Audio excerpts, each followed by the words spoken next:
네, 2020년 12월 30일 새벽 예배를 우리 하나님께 올려드리도록 하겠습니다.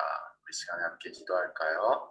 사랑하는 하나님 감사합니다. 오늘도 새 아침을 주시고 우리에게 예배할 수 있는 환경과 시간을 허락하여 주심에 감사합니다. 이 시간 우리의 몸과 영혼을 깨워주시고 주의 성령으로 임하여 주셔서 주의 생명의 말씀이 우리의 마음밭에 심겨져서 열매 맺는 하루가 되게 하여 주시옵소서. 성령께서 어디로 인도하든지 그것을 따라가는 우리 삶의 연습이 되게 하시고 예수님이 오실 그날에 주님을 기쁨으로 맞이하는 신부 영성으로 살아가게 하여 주시옵소서. 주님께 감사드리며 예수님의 이름으로 기도드렸습니다. 아멘. 네, 우리 시간에 함께 찬양하며 나가도록 하겠습니다.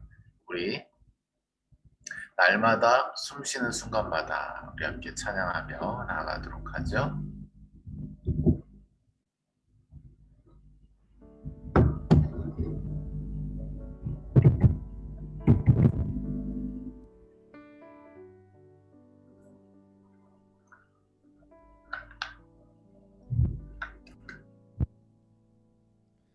날마다 숨쉬는 순간마다 내 앞에 어려운 일 보내 주님 앞에 이 몸을 맡길 때 슬픔 없네 두려움 없네 주님의 그 자비로운 손길 항상 좋은 것 주시도다 사랑스레 아픔과 기쁨은 수고와 평화와 안식을 날마다 주님 내 곁에 계셔 자비로 날 감싸주시네 주님 앞에 이 몸을 맡길 때 힘주신 내 위로함 주네 어린 나를 품에 안으시사 항상 평안함 주시도다 내가 살아 숨을 쉬는 동안 살피신 다 약속하셨네 인생의 어려운 순간마다 주의 약속 생각해보네 주님 속에 믿음 잃지 않고 말씀 속에 위로를 얻네 주님의 도우심 바라보며 모든 어려움 이기도다 흘러가는 순간순간마다 주님 약속 새겨봅니다 흘러가는 순간순간마다 주님 약속 새겨봅니다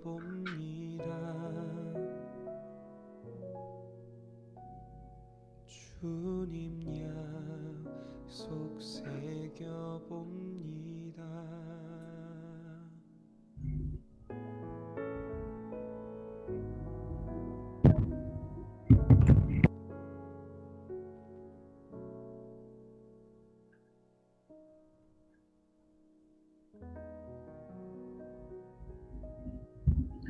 네, 우리 예배를 위해서 김진주 선교사님께서 기도해 주시면 좋겠습니다. 사랑의 하나님, 날마다 저희에게 가장 좋은 것을 주시는 주님께 감사드립니다. 이 시간 주님의 말씀을 들을 때에 저희를 가르쳐 주시고 그 말씀대로 살아갈 수 있는 힘을 주시기를 원합니다. 예수님의 이름으로 기도합니다. 아멘.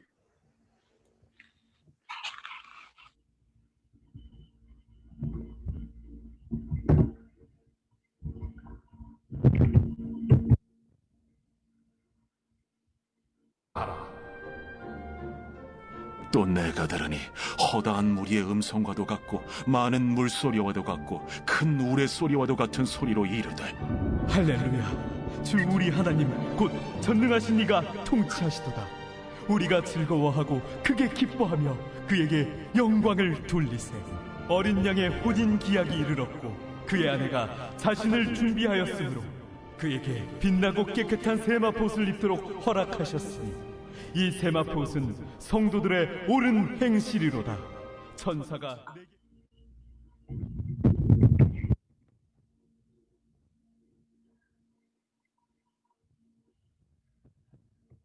네, 할렐루야.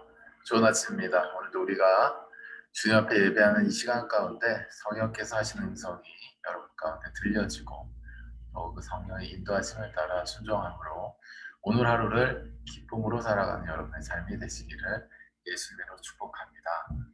이 시간에 아침 인사하도록 하겠습니다. 좋은 아침입니다. 네, 좋은 아침입니다. 네. 김일건 선교사님, 고개를 좀 숙여보실래요? 아, 네. 왼쪽 머리가 뻗쳤습니다. 좀 다듬어 주시기 바랍니다. 네, 감사하고요. 오늘 주신 하나님의 말씀 함께 나누도록 하겠습니다. 오늘 주신 하나님의 말씀은 요한계시록 19장 6절에서 8절 말씀입니다.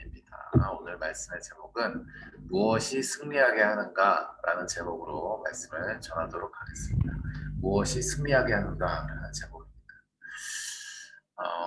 제가 말씀을 드린 적이 있었던 것 같은데 어제가 이제 제가 이제 참여하고 있는 한 포럼에서 제가 그 발제를 맡은 부분이 있었어요. 그래서 그 발제 이후에 그 여러 가지 좀 이야기를 하면서 그분들이 일단 어떤 분들이냐면 일단은 정치적인 이념으로 봤을 때 기독교 보수주의라고 불리는, 그러니까 하나님의 나라를 목적으로 하는 성경적인 근거와 원칙 기반의 어떤 세상을 구현하고자 하는 이념을 가진 그런 분들입니다. 목사님들도 계시고 박사님들, 교수님들도 계시는 그런 이제 포럼인데, 이제 그 가운데 이제 제가 이제 발제를 맡았죠. 그걸 얘기하면 좀 길어질 것 같아서 어쨌든 그 어떤 네, 보수주의와 원칙과 관련된 어떤 발제를 맡았고, 거기에 대한 발제를 마친 이후에 현실 세계 안에서 지금 또 대한민국의 상황 안에서 우리가 어떻게 기독교 보수주의의 어떤 배경 안에서 하나님 나라를 확장해 갈 수 있을 것인가에 대한 정치적인, 경제적인, 사회적인 여러 가지 그런 논의들이 있었습니다. 그런데 결론적으로 말이죠. 결론적으로 딱 그 내게 되는 결론이 너무나 심플하고 명확했어요. 그 뭐냐면 우리가 유토피아론에 있어서의 일치를 가진 사람들이 일으키지 않으면 사실 우리가 이야기하는 이러한 정치 철학적인 그리고 경제적인, 사회적인, 또 문화적인 이런 변화는 일어나기가 어려울 것이다.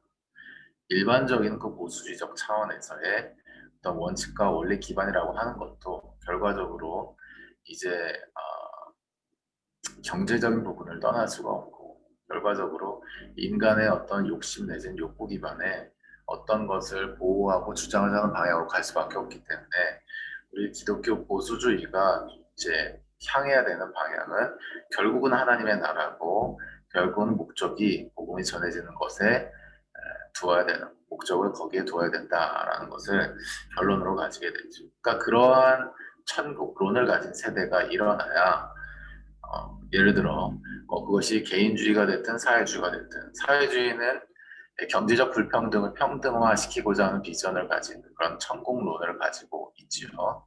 개인주의는 개인이 노력한 만큼 대가를 얻게 하고자 하는 그러한 어떤 경제론을 가지고 있습니다. 그러니까 둘 다 결과적으로 우리가 이룩하고자 하는 유토피아가 아니다라고 하는 거예요. 우리가 이룩하고자 하는 유토피아는 하나님이 통치하시고 거기에 따르는 백성이 있는 유토피아. 아멘.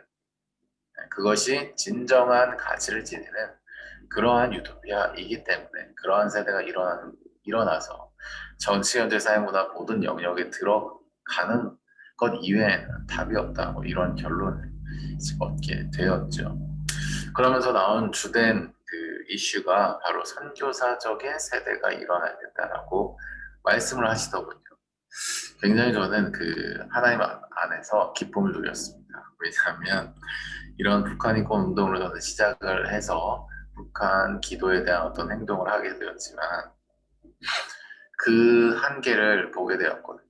그러니까 앞서 일어났던 문제 제기와 같이 결과적으로 이 세상에서 해답을 찾고자 하면 그건 역시도 해답이 아니라는 사실을 하나님께서 말씀하신 이후에 즉각 행동에 옮겨서 선교운동으로 또 지금 선교단체로 또 교회 개척으로까지 인도해 오신 걸음들에 제가 사실 그때 당시에는 이렇게 하는 것에 대한 어떤 뭐라고 해야 될까요? 확신은 있었지만 하나님이 인도하신다는 확신은 있었지만 어떠한 결과가 날지를 모른다라고 하는 것은 그것도 분명히 있었기 때문에 굉장히 어떤 그 기도도 많이 필요하고 확신도 많이 차올 때까지 기도도 많이 필요하고 순종의 걸음들도 있었어야 했지만 주저하지 않고 그 즉각 걸음을 옮겨서 여기까지 인도함을 받았다라고 하는 사실 자체 그리고 이분들이 말씀하시는 그런 이렇게 해야 된다라는 차원이 아니라 이렇게 하고 있다라는 이 상황으로 인도하시는 하나님께 참 감사하게 되는 그런 시간이었습니다. 선교사적인 세대가 일어나야 됩니다. 그 선교사적인 세대는 어떻게 하면 일어날 수 있을까요? 우리 아비 세대들을 저는 굉장히 좋아합니다. 여러분께서는 여러 가지 그 기독교 언론을 자처하는 어용 언론들의 어떤 그 어느 정도의 영향을 받으셨을 거라고 생각해요. 예를 들면 유땡땡조이라든지 아니면 그런 한땡레라든지 이런 뭐라고 해야 될까요? 나름대로의 어떤 이 세상에서의 평등 내지는 평화를 주창하는 언론들이 대부분 교회를 굉장히 비판적으로 보고 특별히 아비 세대들이 하나님을 향해서 표현해왔고 또 순종해왔던 걸음들을 비꼬거나 아니면 거기서 넘어지고 어떤 저질러버린 어떤 그런 죄악의 어떤 부분들을 만 부각을 해서 이제 보여주기 때문에 아비 세대들에게 하나님께서 보여주셨던 영적인 유업에 대해서 우리가 접근하기가 참 어려운 그런 상황이었을 거라고 생각합니다. 그러나 그럼에도 불구하고 저는 그런 언론을 보기 전에 실제로 그런 분들의 신앙과 문화를 직접 어렸을 때 보고 자랐기 때문에 그것이 예전에는 있었고 지금은 없다라는 점에 주목합니다. 참 희한하게도 이전에 선교사로 헌신한 사람들이 그렇게 많았지만 지금은 희한하게도 없다라고 하는 그러한 결과론적인 부분도 우리가 좀 주목하게 되고요. 지금 선교사로 나가 있는 사람들이 대부분 세대적 구분을 보면 여러분 잘 아시겠지만 20, 30대 이전 세대의 20, 30대가 선교사적으로 각 영역에서 우리가 하나님 나라를 이루겠다라고 헌신한 것에 비해서 또 풀타임 선교사로 나겠다라고 하는 그런 어떤 비율에 비해서 지금 이 세대의 20, 30대의 선교사로 헌신하는 비율, 선교사적으로 각 영역에서 하나님 나라를 이루겠다라고 진짜로 살아가는 사람들의 비율이 굉장히 적다라는 것은 여러분 피부로 아마 느끼고 계실 거라고 생각합니다. 무엇이 그러한 차이를 만들었을까요? 무엇이 그러한 차이를 만들었을까요? 저는 그것이 여러 가지 그런 뭐 이유와 동기들이 있겠습니다만 그것이 바로 종말론적인 신앙과 연관이 있다고 생각을 합니다. 지금의 세대는 하나님을 믿는다라고 하는 것이 제가 여러 차례 문제 제기를 드렸지만 정말 단회적이고 그리고 예수님을 의지하고 믿는다라고 하는 것이 절반만 믿는, 그러니까 내 죄를 씻는 데 주목하는 그런 방향의 신앙을 가지고 있지는 않나, 저는 그런 느낌을 받거든요. 이런 선교 운동을 하면서. 근데 우리 아비 세대는 내 죄를 씻는 것뿐만 아니라 누군가도 이 죄가 씻겨야 된다라고 하는 강력한 선교적 방향성을 띄웠고, 선교사적으로 신앙이 전에 예수님이 그렇게 하셨듯 또 예수님이 그렇게 되셨듯 나 역시도 그렇게 하고 나 역시도 그렇게 되겠다라고 하는 정신이 있었다라고 하는 거죠. 여기서 예수님처럼 내가 될 것이다라고 하는 이 부분이 바로 종말론적인 신앙과 연관이 있다고 생각합니다. 이 세상에서 내가 소망을 두고 살아가는 것이 아니라 이 세상에서 오히려 잘 준비해서 하나님께 쓰임을 받고 나는 하늘 소망, 그러니까 하나님 나라 안에서 하나님과 영원토록 사랑을 누리면서 살 것이다라고 하는 강력한 동기가 있었다라고 하는 것이죠. 이것이 바로 종말론적인 신앙인데요. 그런 부분에 있어서의 큰 차이를 보이는 것이 바로 아비 세대와 지금 현재 신앙생활의 차이다라고 저는 생각을 합니다. 종말론적인 신앙에 대해서 가장 잘 알 수 있는 성경이 바로 요한계시록 말씀이고요. 제가 어제도 말씀을 드렸지만 우리가 이제 14장 말씀을 나누었죠.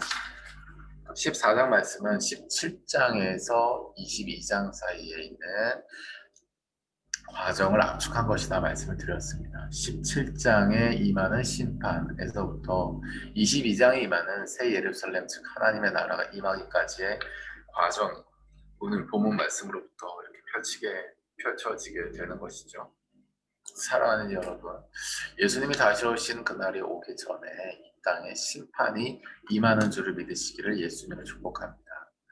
그런데 이 심판이 임한다라고 하는 이 사실을 우리가 지금까지 주목하지 않았는데 어제 말씀을 드렸지만 목사님들 내지는 목회자들께서 이 요한계시록을 이단들이 교리를 꽈고 자기들에게 유리한 쪽으로 이런 성경을 해석하는 부분들이 있었기 때문에 조심하는 부분이 있었고, 또 워낙에 상징적인 표현이 많아서 해석이 제각각일 수 있기 때문에 함부로 접근할 수 없었던 그런 접근성에 문제가 있었다라고 이제 말씀드렸죠. 그렇기 때문에 그래서 한국 교회 내지는 또 한국 교회 안에서 신앙생활했던 여러분이 이 요한계시록에 대해서 접근하는 데 있어서 여러분이 잠언이나 시편이나 뭐 창세기나 이런 것들을 접근하는 거에 비해서는 굉장히 접근성이 좀 용이하지 않았을 것이다 말씀드렸을 거죠. 자, 그러다 보니까 우리가 예수님이 다시 오시는 그날에 일어난 일인지 구체적으로 무엇인지 잘 모르게 되고 그냥 뭉뚱그려서 심판이 있게 된다라고 하는 것에 초점을 맞추고 생각을 하다 보니 두려워지게 되는, 그래서 또 이 요한계시록 말씀은 접근하지 못하게 되는 뭐 이러한 또 너무 어렵기 때문에 접근하지 못하게 되는 이러한 상황이 자꾸 발생이 되게 된 것이죠. 그러다 보니까 종말론적인 신앙의 의미를 진짜 우리의 피부로 와닿기가 좀 어려웠다라고 말씀을 드렸습니다. 오늘 본문 말씀 여러분이 16장에서 19장까지 묵상을 하시게 될 텐데 전체적으로 좀 그 핵심 흐름을 좀 먼저 좀 언급을 드렸으면 좋겠습니다. 심판이 임하게 되고 하나님의 나라가 완성이 되게 된다라는 방향성 아래에서 무엇에 대한 심판이 일어나게 되는가? 바로 더러운 영, 즉 귀신의 영에 대한 심판이 있게 된다라는 것이죠. 16장에 13절에서 14절 말씀인데요. 또 내가 보매 개구리 같은 새 더러운 영이 용의 입, 짐승의 입, 거짓 선지자 입에 나오니 그들은 귀신의 영이라 이적을 행하여 온 천하 왕들에게 가서 하나님 곧 전능하신 이의 큰 날에 있을 전쟁을 위하여 그들을 모으더라 라고 말씀하고 있죠. 그리고 이 세 영이 아마겟돈이라고 하는 곳으로 왕들을 모아서 예수 그리스도를 따르는 자들과 최후의 전쟁을 준비합니다 라는 내용이 16장 말씀의 핵심이라고 할 수가 있겠어요. 사랑하는 여러분, 하나님께서 하나님 나라를 이 땅에 완성하시기 전에 이 땅에 대한 심판을 하십니다.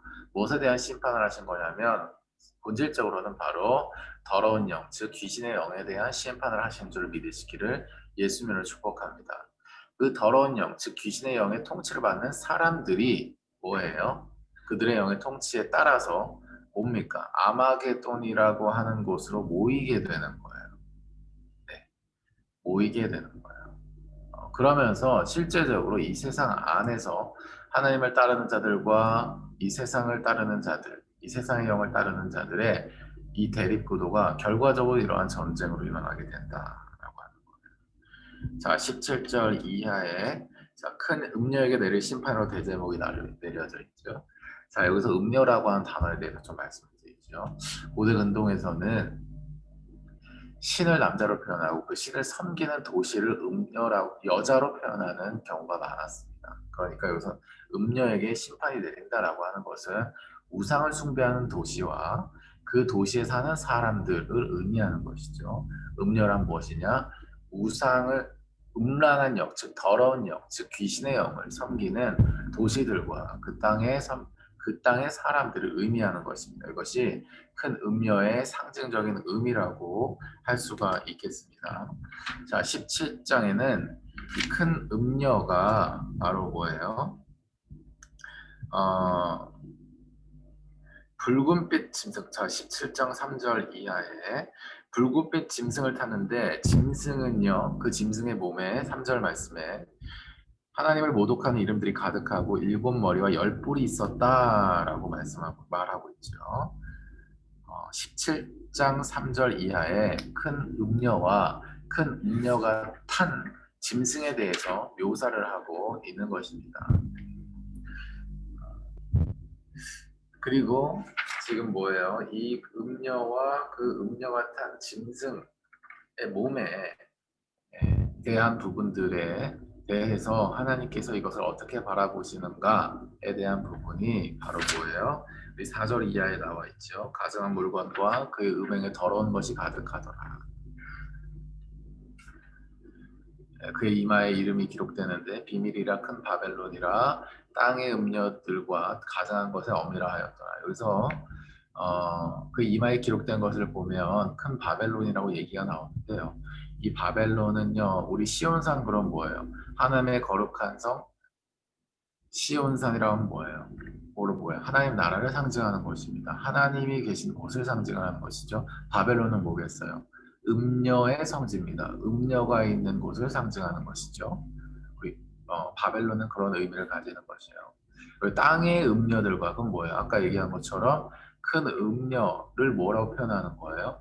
그 도시들을 표현한다고 제가 큰 범위에서 말씀을 드렸죠. 우상을 섬기는 도시라고 말씀을 드렸고, 땅의 음녀들은 뭐예요?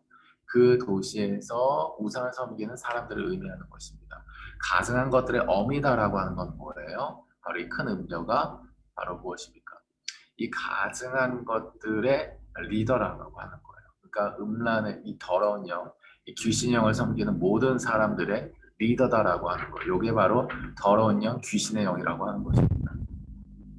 사랑하는 여러분, 그러니까 우리가 살아가는 이 세상 가운데 두 가지 존재밖에 있을 수 없습니다. 영적인 존재로서는 그래요. 성령의 영이 있고 성령이 계시고 그 다음에 또 뭐가 있는 거예요? 더러운 영, 즉 귀신의 영, 마귀의 영이 있게 되는 것입니다. 이 영은요, 이 두 개밖에 없어요. 큰 틀 안에서. 그러니까 자연스럽게 무엇입니까? 자연스럽게 바로 뭐예요? 시온산에 거하시는 하나님의 영이신 성령, 바벨론에 거하는 음녀의 영, 더러운 영, 귀신의 영의 이 사단의 영, 공중에 권세 잡은 자의 영을 따르는 사람들 간의 충돌이 있을 수밖에 없게 되는 거예요. 그런 대립 구조가 있을 수밖에 없게 되는 거예요. 지금은 간간히 그냥 보이는 정도일 수 있지만 뭐예요? 지금 이 마지막 날이 임하게 되면은 아예 직접적으로 만나게 된다는 거예요. 큰 세력으로서 만나게 되는 거예요. 예를 들면 뭐 비유하자면 뭐 여당과 야당으로 만나게 된다라고 할까요? 네. 그런 뭐 무슨 뭐 다른 뭐 기타 소수 뭐 이런 차원이 아니고 아예 그냥 두 대립으로서 만나게 되는 시점이 바로 예수님이 오시기 직전에 나오게 되는 이런 대립 구도라는 걸 분명히 우리가 깨닫고 알고 있어야 하는 거예요. 자, 그런데 17장 말씀에 어떤 일이 일어나느냐? 이 대립 구도 가운데서 바로 어떤 일이 일어나요? 13절 이하에 바로 그 더러운 영의 통치를 받는 자들을 그들이라고 주어를 표현하고 있는데요. 13절 말씀에 그들이 한 뜻을 가지고 자기 능력과 권세를 짐승해 주더라. 연합 구도를 띠고 있다라고 하는 거예요. 큰 음녀가 탄 짐승들과 큰 음녀가 있고 그 짐승들이 있고 바로 뭐야 땅의 음녀들이 있고 그 가운데 또 왕들이 이렇게 있는 거죠. 이 땅에 왕들이 있는 거예요. 자, 그들이 한 뜻을 가지고 자기 능력과 권세를 이 짐승에 주더라라고 얘기를 하고 있죠. 자, 그러면서 이 연합군들이 이 음녀 연합군들이 14절에 그들이 어린 양과 더불어 싸우려니와 어린 양은 만유의 주시요 만왕의 왕이시므로 그들을 이기실 터이요. 또 그와 함께 있는 자들 곧 부르심을 받고 택하심을 받은 진실한 자들도 이기리로다. 아멘. 자, 전쟁이 있게 돼요. 전쟁이 있게 되는데 결국 이기는 것은 어린 양과 어린 양을 따르는 사람들인 줄로 믿습니다. 아멘. 그런데 중요한 건 뭐예요? 전쟁이 있게 된다라고 하는 거예요. 전쟁이 있게 된다라고 하는 상황 속에서 어떠한 일들이 있냐? 6절이죠. 17장 6절 말씀에 또 내가 보매 이 여자가 성도들의 피와 예수의 증인들의 피에 취한지라라고 말하고 있죠. 무엇을 의미하는 줄 아세요? 지금 공중의 권세 잡은 자의 영의 통치를 다른 사람들의 역사도 지나가고 있고 성령의 통치를 따르는 사람들의 역사도 지나가고 있습니다. 세상 역사도 지나가고 있고 교회사도 지나가고 있다라고 하는 거죠. 동일하게 역사라고 하는 이 시간이 흘러가면서 사실 이 두 역사가 동시에 진행이 되고 있다라고 하는 거예요. 그 가운데 이 세상에서 뭡니까? 세상의 영의 통치를 받는 자에 의해서 성령의 통치를 받는 자들이 순교당하는 사건들이 있게 된다라고 하는 거예요. 지금 예전에도 있었고 지금도 있고 앞으로도 있게 된다라고 하는 것이죠. 그것이 14장 말씀에 14장 말씀에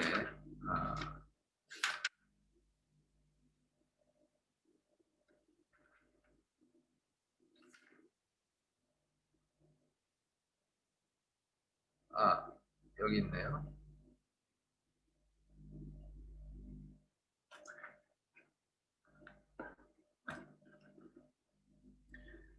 14장 잠시만요.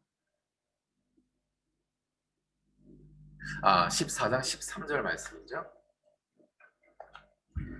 14장 13절 말씀에 네. 성도들의 12절부터 성도들의 인내가 여기 있나니 그들은 하나님의 계명과 예수에 대한 믿음을 지키는 자니라. 또 내가 들으니 하늘에서 음성이 나서 이르되 기록하라 지금 이후로 주 안에서 죽는 자는 복이 있도다 하심에 성령이 이르시되 그러하다 그들이 수고를 그치고 쉬리니 이는 그들이 행한 일이 따름이라 하시더라. 아멘. 그러니까 뭐예요? 이 세상에서 일어나는 일이라고 하는 거예요. 하나님의 교회사 안에서도 하나님께서 허락하신 일이다라고 하는 것입니다. 무엇이요? 그리스도인들이 믿는 자들이 순교하는 일들이 말이죠. 순교하는 일들이 바로 하나님의 구속사가 진행되는 과정 속에서 그러니까 세상의 영과 하나님의 영이 대립구도가 펼쳐진 이 세상의 역사 가운데서도 진행되고 있는 일들이다라고 하는 거예요. 지금 요한계시록 17장 6절 말씀에 이 여자라고 불리는 이 사단의 영이 바로 무엇입니까? 성도의 피와 예수의 증인들의 피에 취해 있다라고 하는 것이 바로 그러한 것을 의미하고 있는 것입니다. 네.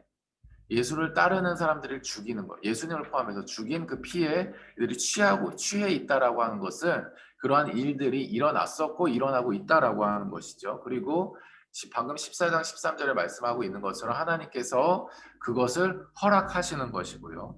그러나 그러한 과정을 통해서 결과적으로 우리가 이기게 된다라고 하는 것이 결론이라고 하는 거예요. 이게 바로 종말론적인 신앙의 핵심이라고 할 수가 있습니다. 그러니까 우리 아비 세대들은 선교하러 나갈 수 있었던 거예요. 어디로? 생명의 위험이 있는 곳으로. 90년대, 2000년대는요, 특별히 공산권, 특히 이런 그 시국이라든지 이런 거 수교가 열리면서 뭐예요? 내가 죽을 수도 있다라고 하는 그런 위협감을 가지고 아무도 가지 않은 곳으로 막 마구잡이로 막 선교사들이 들어갔거든요. 그때 20, 30대 청년들이 우리나라에 들어와도 마찬가지예요. 우리나라의 천도교, 천주교 이런 흐름 가운데 이런 개톨릭의 어떠한 선교적인 그 흐름들이 우리나라 가운데 들어올 때도 뭐예요? 양화지는 어떤 곳이냐? 다른 이름으로 거의 절두산이었어요. 천주교도들이 바로 뭐예요? 이 목이 잘려가지고 목이 잘렸다고 해서 거기가 절두산이었다고요. 엄청난 거기에 또 순교의 피가 흘려졌던 땅이 지금 마포구에 그 합정에 있는 그 양화진 아닙니까? 자, 그런 소식을 들으면서도 20, 30대 미국의 청년들이 이러한 선교운동, SVM이라는 선교운동을 통해서 언더운더 아페젤러 이런 사람들의 오게 된 결정적인 또 배경이 되겠다고요. 그러니까 선교사로 헌신을 한다라고 하는 것은 종말론적인 신앙이 있지 않고는 사실은 어려운 거예요. 어려운 거예요. 내가 진짜 하나님의 나라가 도래하는 것을 원하고 하나님의 나라가 도래하기 전에 어떤 일이 일어난다라고 하는 지금 우리가 핵심적으로 지금 16장, 17장 살펴보면서 세상의 영과 성령의 영을 따르는 사람들의 대립이 마지막 날에 명확하게 드러나고 그 가운데에 일어날 수 있는 순교의 사건이 있고 이전에도 있을 수 있다. 나는 거기에 대하여 예수님이 하신 것처럼 그런 죽임을 당할지라도 예수는 끝까지 따르는 사람이 되겠다라고 하는 이러한 종말론적인 신앙을 가지고 있지 않고서는 이 세상의 것이 포기해지지 않는 것입니다.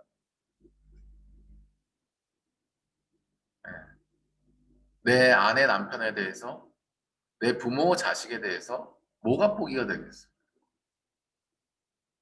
그들을 위해 내가 준비해야 되는 것, 내가 그래서 움켜져야 되는 것, 뭐가 포기가 되겠냐? 하늘 소망이 연결되어 있지 않은데 왜 그날에 일어날 일에 대한 아무런 대비책이 없는데 두려워가지고 말이죠. 걱정돼가지고 어떻게 선교사의 삶을 우리가 살아갈 수 있겠습니까? 저는 이 시간에 여러분을 예수님으로 축복해요. 우리가 예수님의 다시 오심을 준비하면서 선교사의 길을 간다라고 하는 진정한 의미가 여러분 가운데 깨달아지기를 예수님으로 축복합니다. 자기 십자가를 지고 예수가 가신 길을 간다라고 하는 의미를 우리가 진정으로 삶 가운데 실천하게 되는 은혜가 있으시길 예수님으로 축복합니다. 아멘. 진짜 승리가 있게 되는 거예요. 진짜 승리가 있게 되는 게 바로 예수님이 오셔서 이루실 마지막 승리다라고 하는 것입니다. 오늘 본문 말씀에 보면 19장 이하의 세 가지의 할렐루야가 나오게 됩니다. 오늘 본문 말씀에서는 세 번째 할렐루야예요. 첫 번째 할렐루야는 뭐냐면 승리의 할렐루야 찬양입니다. 바로 뭐예요? 지금 두 가지 영의 대립구도 안에서 큰 음녀가 성도들 피해 취해서 있는 것 같이 보이니까 사도 요한도 놀란 거죠. 17장에 뭐라고 말씀하고 있어요? 뭐라고 얘기하고 있어요? 6절에 피해 취한지라 내가 그 여자를 보고 놀랍게 여기고 크고 놀랍게 여겼다 라고 이야기를 하고 있지요. 그러니까 이 큰 음녀와 이 탄 짐승들을 보고 거기에 써진 글씨들을 보고 정말로 놀란 것도 있고요. 그리고 성도들의 피해 취한 그 모습 자체도 굉장히 충격이었겠죠. 아, 이거 큰 음녀가 이긴 거 아닌가. 성도들의 피해 얘가 완전히 취해져 있네. 승리의 피해에 취해져 있네. 본인의 딴에 따르는 승리의 피해에 취해져 있네. 그러나 무엇입니까? 요한의 환상 가운데 주께서 말씀하신 것은 결국은 어린 양과 어린 양을 따르는 자들이 이길 것이다. 아멘. 말씀하고 계시죠. 자, 그러니까 19장 말씀이 결국은 도래하게 되는 것입니다. 하늘에 허다한 무리의 큰 음성이 나서 세 번의 할렐루야를 하는데 첫 번째 할렐루야는 바로 뭐예요? 19장 1절에 허다한 무리의 큰 음성이 있어 이르되 할렐루야 구원과 영광과 능력이 우리 하나님께 있도다. 그의 심판은 참되고 의로운지라. 음행으로 땅을 더럽게 한 큰 음녀를 심판하사 자기 종들의 피를 그 음녀의 손에서 갚으셨도다. 아멘. 아멘. 이 할렐루야는 어떤 할렐루야예요? 승리하신 하나님을 찬양하는 할렐루야입니다. 아멘. 바로 뭐예요? 음녀에 대한 심판. 지금 성도들의 피를 마시고 순교의 피를 마시고 승리한 것 같이 피에 취해 있는 그 음료를 향해서 하나님께서 무엇입니까? 바로 예수님을 다시 오게 하셔서 뭘 하게 하시는 거예요? 이 음료에 대한 심판을 하시는 것입니다. 완전히 끝장내 버리시는 거예요. 아멘. 이것이 바로 할렐루야의 진정한 첫 번째 의미인 것입니다. 사랑하는 여러분, 저희가 그래서 앞으로 인사할 때 이렇게 인사해야 돼요. 할렐루야. 아멘. 뭐예요? 어떤 의미예요? 음녀를 심판하실 하나님을 찬양합니다. 아멘. 사단의 영을 완전히 끝내버리신 하나님을 찬양합니다. 아멘. 이게 바로 진정한 할렐루야의 의미인 줄 믿으시기를 예수님을 축복합니다. 두 번째 할렐루야는 뭐예요? 두 번째 할렐루야. 3절에서 나오죠. 3절. 두 번째로 할렐루야 하니 그 연기가 세세토록 올라가더라. 이 세상으로 내 생물에 엎드려 보좌 앉으신 하나님께 경배하여 이르되 아멘 할렐루야 하니 보좌에서 음성이 나서 이르되 하나님의 종들 그를 경외하는 자들아 작은 자나 큰 자나 다 우리 하나님께 찬송하라 라고 말하고 있죠. 어떤 할렐루야요? 하나님을 경배하는 할렐루야인 줄 믿으시기를 예수님으로 축복합니다. 아멘. 하나님을 왜 경배하게 된 줄 아세요? 첫 번째 할렐루야 연관이 있어요. 지금 뭐예요? 그 연기가 세세토록 올라간다. 3절 말씀 두 번째 할렐루야 하니까 어떤 현상이 일어나요? 그 연기가 세세토록 어떻게 된다고요? 올라가더다 라고 말씀하고 있죠. 자, 요거는요 이사야 34장 10절 말씀 반영한 거예요. 이사야 34장 10절 말씀에 오늘 좀 길어지는데 5분 안에 마치도록 하겠습니다. 이사야 34장 10절 말씀에 낮에나 밤에나 꺼지지 아니하고 그 연기가 끊임없이 떠오를 것이며 세세에 황무하여 그리로 지날 자가 영영이 없겠다라고 말씀하거든요. 아멘. 그러니까 이거는 어떤 의미를 이야기를 하는 거예요? 하나님의 공의로운 심판에 의해서 이 바벨론이 큰 음녀가 온전하게 완전하게 멸망당하는 것을 상징하는 거죠. 그러니까 첫 번째 할렐루야가 연관이 되어 있는 거예요. 첫 번째 할렐루야 하니까 승리하신 하나님을 우리가 찬양하잖아요. 하나님이 이미 승리하셨다라고 하는 거죠. 그러니까 그 할렐루야를 우리가 두 번째로 또 할렐루야 하니까 첫 번째 그 기능 그대로 발현이 되는 거예요. 뭐 연기가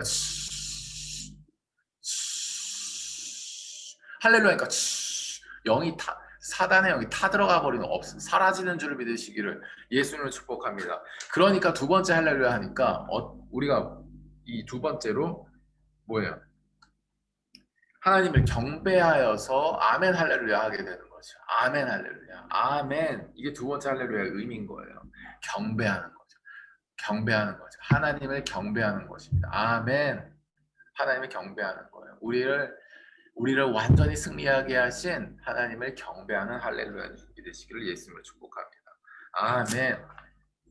자, 세 번째로 어떤 할렐루야예요? 이게 중요해요. 세 번째로는 어떤 할렐루야예요? 바로 하나님의 통치하심을 찬양하는 할렐루야 믿으시기를 예수님을 축복합니다.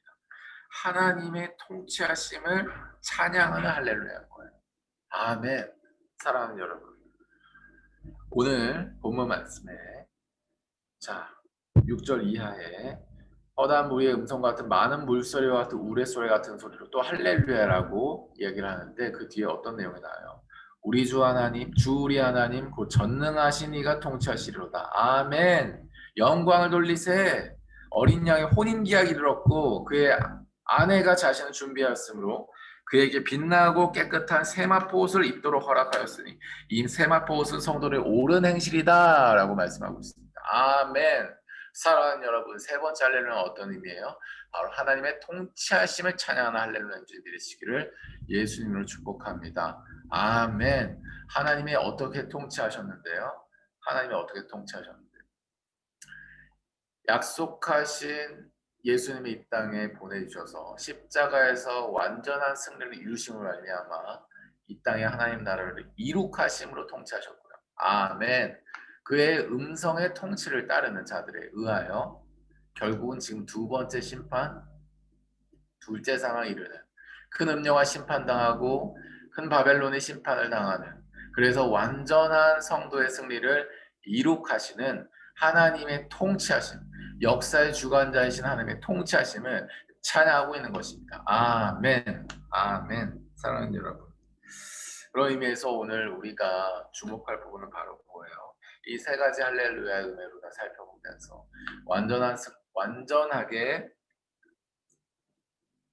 완전하게 승리하시고 완전하게 찬양받게 합당하시고 완전하게 완전하게 역사를 통치하신 하나님을 찬양하면서 우리가 주목하는 부분은 바로 무엇입니까?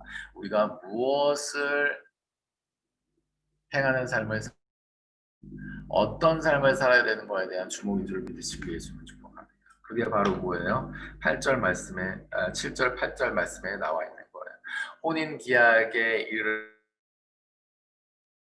하고 있었다는 거예요. 그의 아내가 자신을 준비하였으므로 그에게 빛나고 깨끗한 세마포 옷을 입도록 하셨으니 이 세마포 옷은 성도들의 옳은 행실이다라고 말씀하고 있는 거죠. 아멘. 그런데 사랑하는 여러분, 이 옳은 행실이라고 하는 것은요, 그러니까 이해합니다. 그러니까 이제 전반적으로 적용이 돼야 되니까 어떤 굉장히 좀 거부감이 덜하고 접근성이 좋은 단어를 선택한 건 이해를 해요. 그러니까 우리가 하나님의 말씀을 적용한다라고 하죠. 적용한다. 우리의 삶 가운데 적용한다 이렇게 얘기를 하죠. 근데 예수님이 다시 오실 날에 저는 문제 제기를 하는 거죠. 예수님이 다시 오실 날에 과연 하나님의 말씀을 적용하는 차원에서 이러한 세상의 영의 공격, 그리고 이런 어떤 그 미혹, 그리고 어떠한 이런 공격, 그리고 실제로 이 세상 가운데 이런 어떤 심판의 사건이 일어났어요. 과연 우리가 버틸 수 있을까? 과연 옳게 분별하고 있을까? 라는 그런 판단을 합니다. 적용하는 것으로 가능할까? 라는 부분이죠. 물론 적용하는 것으로 시작하여서 우리가 어떠한 단계에 이를 수 있겠지만 어떻게 보면 하나의 표준이 된 것 같아요. 하나의 말씀 나의 삶에 적용한다. 우리의 삶에 하나의 말씀을 적용하는 것과 우리의 삶에 하나의 말씀을 순종하는 것에 대한 문제 제기를 드리는 거예요. 사랑하는 여러분, 이 말장난 같아도 사실 굉장히 큰 차이가 있습니다. 하나님의 말씀을 우리의 삶에 적용한다라고 하는 것은 우리의 삶의 어떠한 부분에 있어서 한 부분에 대해서 적용한다는 의미를 가지는 거죠. 그러니까 하나님의 말씀 우리의 삶에 순종한다라고 하는 것은 바로 뭐냐면 절대적으로 따른다라고 의미를 가지는 거죠. 우리 삶 전반에 영향을 끼친다라고 하는 거예요. 이 말장난 같지만 사실은 적용한다라고 하는 이 부분을 하나의 어떠한 행위로 규정을 해서 그것을 내가 했으면 오늘 말씀은 정형한 것이고 내가 순종한 것이다. 이렇게 하는 것으로 만약에 우리가 계속해서 머물러 있게 되었을 때에 정말로 지금 이 8절 말씀에 성도들이 세마포, 이 빛나고 깨끗한 이 세마포 옷을 정말로 우리가 빛나고 깨끗한 옷으로 만들어 가기까지의 그것으로 나아갈 수 있을까라고 문제제기를 하는 거예요. 이 옳은 행실이라고 하는 것을 그래서 내가 한 번 적용한 것을 내가 옳은 행실을 했다라고 이해를 할까봐 제가 문제제기를 드리고 있는 것입니다. 이 옳은 행실이라고 하는 것은 바이블 클랩에서 잘 나와 있지만은 율법적인 의를 가리키는 게 아니에요. 율법이라는 건 뭐예요? 613가지 하라 하지 마라라고 말씀드렸죠. 그러니까 그 613가지 중에 뭐 한 가지를 지켰든 10가지를 지켰든 100가지를 지켰든 개수로 세는 차원의 그런 적용에 대한 부분이 아니다라고 하는 것입니다. 그거는 뭐냐면 바이블 클럽에 나와 있지만 바로 예수님에 대한 순종을 의미하는 것이고 성령님에 대한 순종을 의미하는 거예요. 우리의 삶 전반을 통치하시는 하나님, 그 하나님께서 보내신 예수님, 그 예수님께서 보내신 성령님에 대한 온전한 순종을 의미하는 것이 바로 옳은 행실일진데 지금 현재 적용한다는 차원에서의 하나의 말씀을 우리가 준행하는 것을 만약에 예수님의 다시 오실 그날까지 유지하게 된다면 저는 그것에 대한 어느 정도의 문제 제기를 드리고 싶은 것이고 그렇게 가서는 안 되는 것입니다.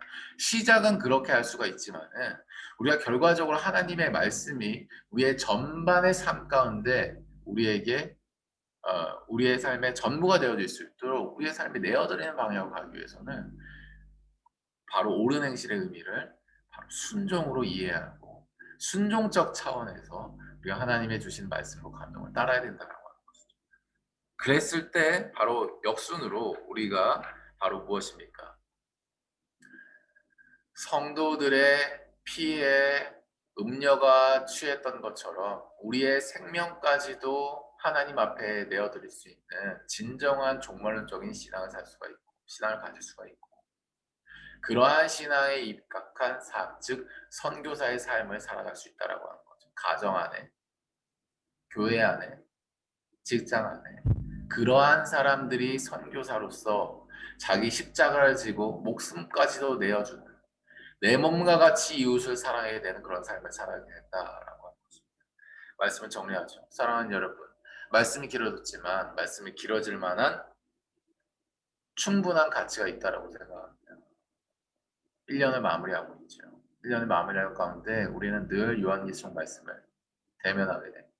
어쩌면 1년 동안 신앙생활을 해오면서 종말론적인 신앙을 대비할 수 있고 우리를 이제 알아볼 수 있고 들어볼 수 있고 또 적용할 수 있는 어쩌면 쉽게 찾아오지 않는 기회인 것 같아요. 그 가운데 성령께서 교회들에게 하시는 음성을 들으시기를 예수님을 축복합니다. 과연 여러분이 생각하는 것처럼 적용 차원인가? 하나님의 말씀인지. 그냥 내가 이 세상의 뭐 영화도 봐야 되고 드라마도 봐야 되고 맛있는 것도 읽어야 되고 뭐 스키장도 가야 되고 그리고 내 자녀하고 이런 시간도 보내고 내 남편하고 이런 시간도 보내야 되고 내 아내하고 이런 시간도 보내야 되고 내 부모님하고 이런 시간도 보내야 되고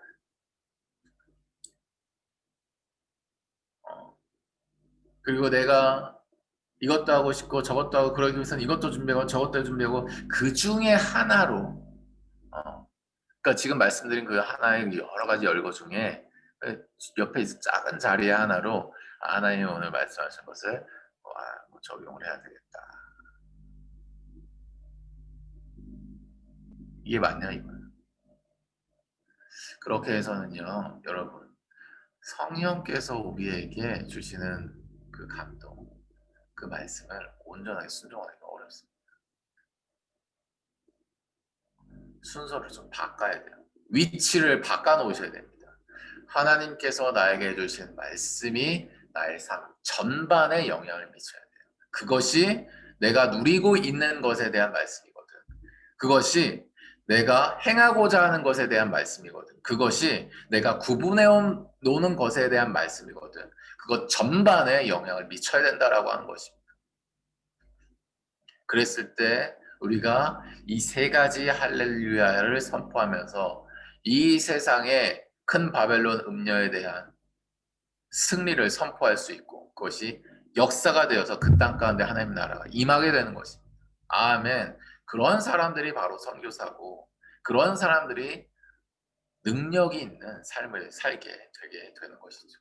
이 말씀 들으면서 나는 안 돼. 나는 거리가 있어. 나는 좀 멀었네라는 그런 나의 과거 경험에 기반된 그리고 나의 어떤 나에게 있는 것을 바라봄으로 말미암아서 예측되는 나.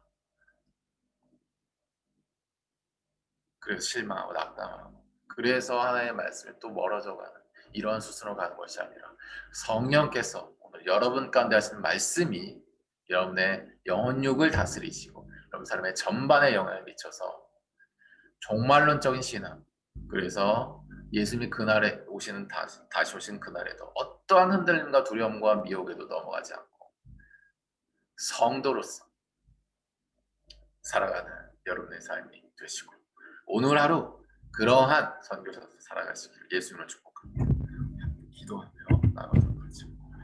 기도할 때 이렇게 기도하도록 하겠습니다.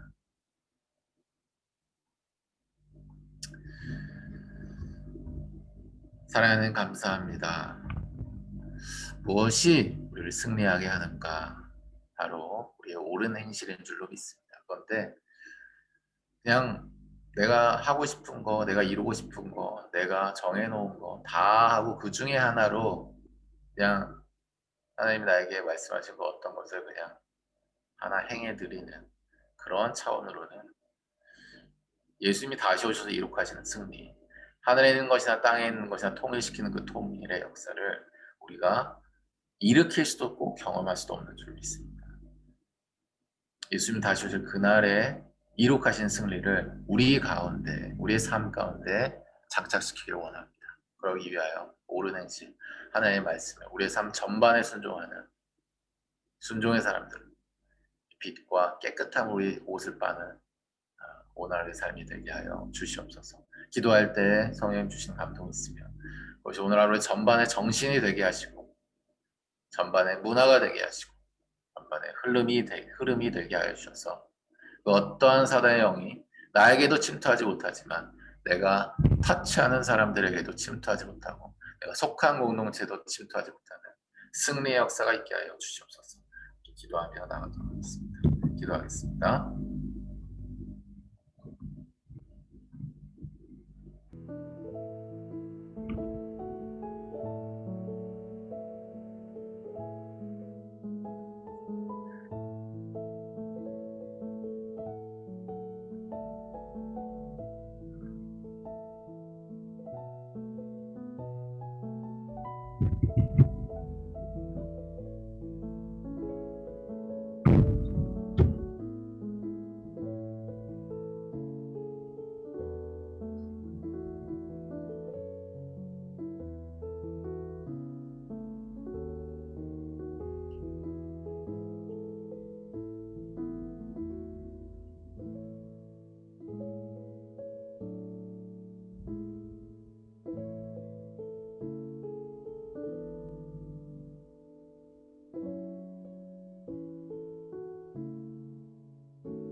네, 우리 김일권 선교사님 마무리 기도해 주시고 우리 개인 기도의 시간으로 나가도록 하죠.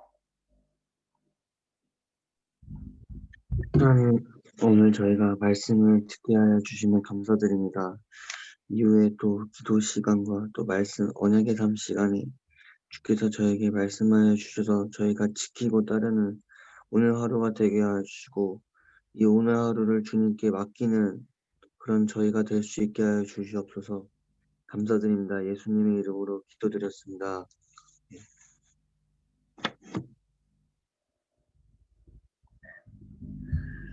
네, 개인 기도의 시간입니다. 혹시 기도 제목 있으신가요?